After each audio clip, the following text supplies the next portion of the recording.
Mick Jagger strutted onto the stage in Houston, belting out "Start Me Up" to kick off the Rolling Stones' Hackney Diamonds tour, an impressive 60 years after the band first went on the road in America. Mick is 81 in July, but has the vigor and energy and voice to put a teenager to shame. For Mick and his bandmates Keith Richards, 80, and Ronnie Wood, 76, the start of the tour was a bittersweet moment as they are missing Charlie Watts, the Stones drummer who died, aged 80, from cancer in 2021. Before Sunday's concert, guitarist Keith said giving up on their music after Charlie's death was never an option. He said, "Basically, we love each other and we love our music, and when you're doing it, you don't really think about it. But I think with Charlie going, I have realized more and more how special that is. I mean, there is something about the Stones and there is something about us all that sort of says, no, we stick together.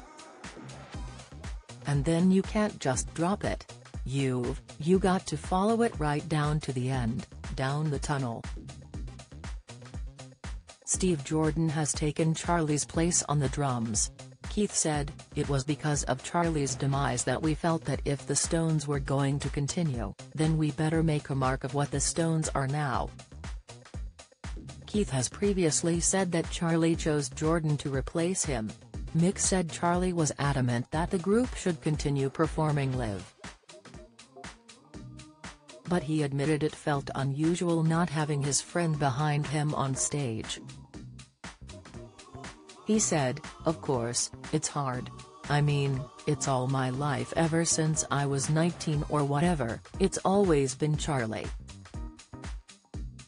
Of course, it's emotional, but you have to get past that in life. I love Charlie and all the things, but I still want to carry on making music." Charlie had been a member of the Stones since January 1963, when he joined Mick, Keith and Brian Jones in their fledgling group. Keith admitted they never expected to become one of the highest-grossing live bands of all time. He said, "I remember when we had the first hit record, we kind of looked at each other with dismay. I said, well, we've only got about 2 years, boys, and then you've got to find a job." Before Sunday's concert, Mick spent time touring NASA's Johnson Space Center in suburban Houston, posting photos with astronauts inside Mission Control. He said, "Hello Houston, it's good to be back in the Lone Star State." He later told the audience in the Energy Stadium, which included his 7-year-old son Devereaux, that the Stones first visited Texas 60 years ago. "Our first rodeo," he said. The band will play in 16 cities across the US and Canada in the tour, which supports their album Hackney Diamonds, the band's first record of original music since 2005.